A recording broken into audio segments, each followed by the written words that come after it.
Hi everyone, I'm T.A. Barron. Welcome back to my writing room, and I'm happy to read to you from Tree Girl now, Chapter 5. Here we go.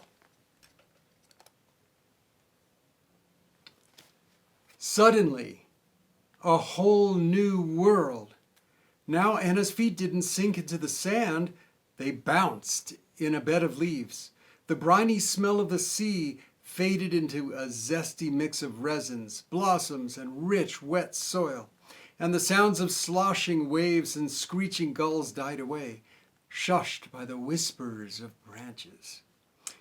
But Anna barely noticed. Her bonnet was now just an arm's length away. She reached for it just as a new gust of wind shook the elm. Rotting ravens! The bonnet flew right over her outstretched hands, struck a leaning hawthorn trunk, and bounced into the air again, almost as if the trees were playing catch. Then her hat arched over the backs of a doe and her spotted fawn, who watched with unblinking brown eyes. Finally, it landed on a huge beech tree that stood even deeper in the forest. Before Anna could move, one of the beech tree's lower branches lifted up and spanked the doe right on the flank. But the deer didn't seem to mind. It didn't even bolt. She just tossed her head, nuzzling the branch as she would an old friend. Anna watched, amazed. Then both doe and fawn trotted off lazily into the forest. Strange indeed, but she was in no mood to wonder. She wanted her hat. She dashed through a patch of sweet-smelling ferns straight to the beech tree. Up she peered into the branches. They shone silver in the morning light, with bark as smooth as wave-washed stones. And they held her bonnet. The sparrow on her shoulder squawked bravely. She dropped her honeycomb on the ground, reached for a branch, and pulled herself up. Higher she climbed, just as she'd done so often with old Burl.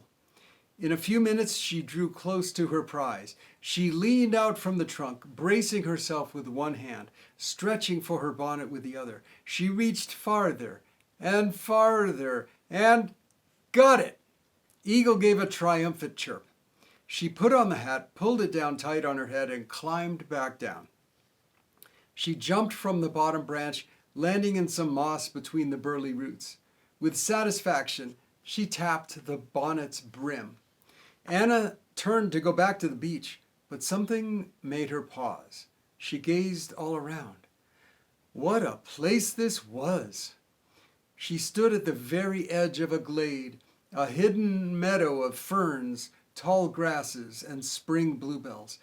Light shafted through the boughs of the encircling trees.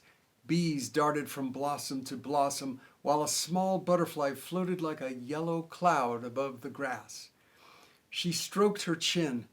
Sea and stars! This world felt so different from her own shoreline world, and also different from what she'd expected. Could bloodthirsty ghouls really live here? She looked at the great beech tree itself. The trunk was so wide. Why, it would take 5 or 6 people with outstretched arms to reach all the way around. The silvery bark seemed as shiny as the trunk as the inside of a mussel shell.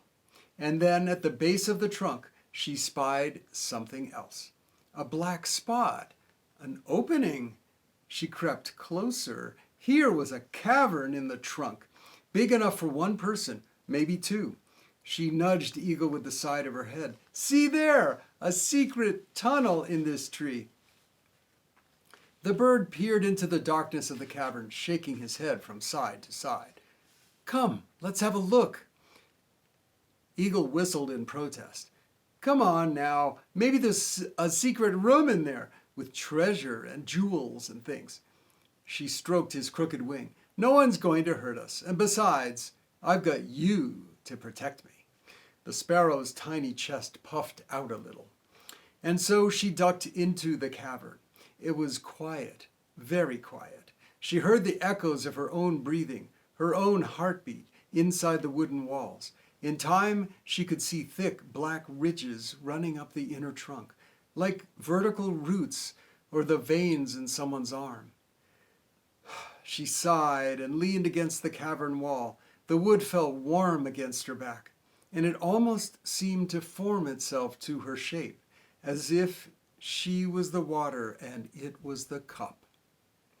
She liked being held that way. Cozy it was, almost as cozy as a mother's arms.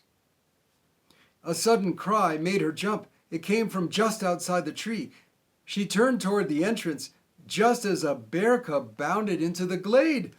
His brown fur, covered with burrs and clumps of mud, looked as messy as eagle's feathers, and his lanky legs, oversized paws, and floppy ears made Anna want to laugh.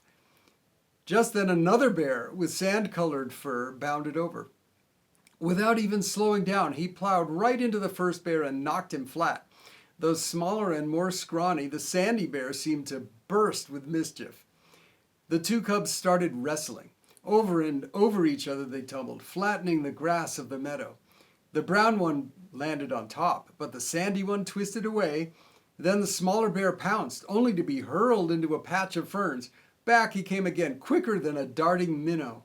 Legs, paws, and furry necks wrapped around each other. Shrieks and growls echoed through the woods. At last they broke apart. The brown bear collapsed in some ferns, panting, while the other kept bouncing around, nudging his friend with his nose. The sandy cub clearly wanted to play some more, but the other wouldn't budge. Anna watched them snuffle and grunt at each other. Oh, what fun to be a bear! Then the sandy cub reared back on his hind legs and made a new sound, rippling, almost like a laugh. She gasped. It was the same laugh as she had heard before. The cub suddenly froze and then turned toward the great beech tree. For the first time, Anna caught sight of his eyes, wild eyes, fiercely wild. They were green like her own, but darker.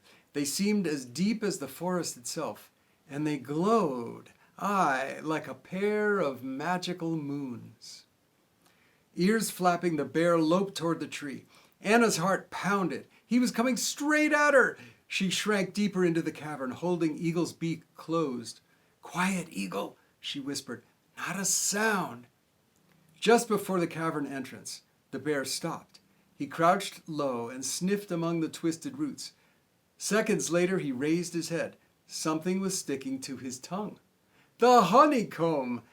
With a delighted growl, he started to swallow it, when Eagle suddenly broke loose from Anna's grip and whistled angrily. The bear jumped backward. He spat out the honeycomb. Then, with a snarl, he shambled closer to the cavern. All at once, he thrust his head into the opening. He was nose to nose with Anna. They both shrieked in terror. Their voices rang inside the hollow. The cub whirled around and dashed off into the forest. His companion in the ferns bounded along behind, and Anna herself ran, but the opposite way, back to the shore.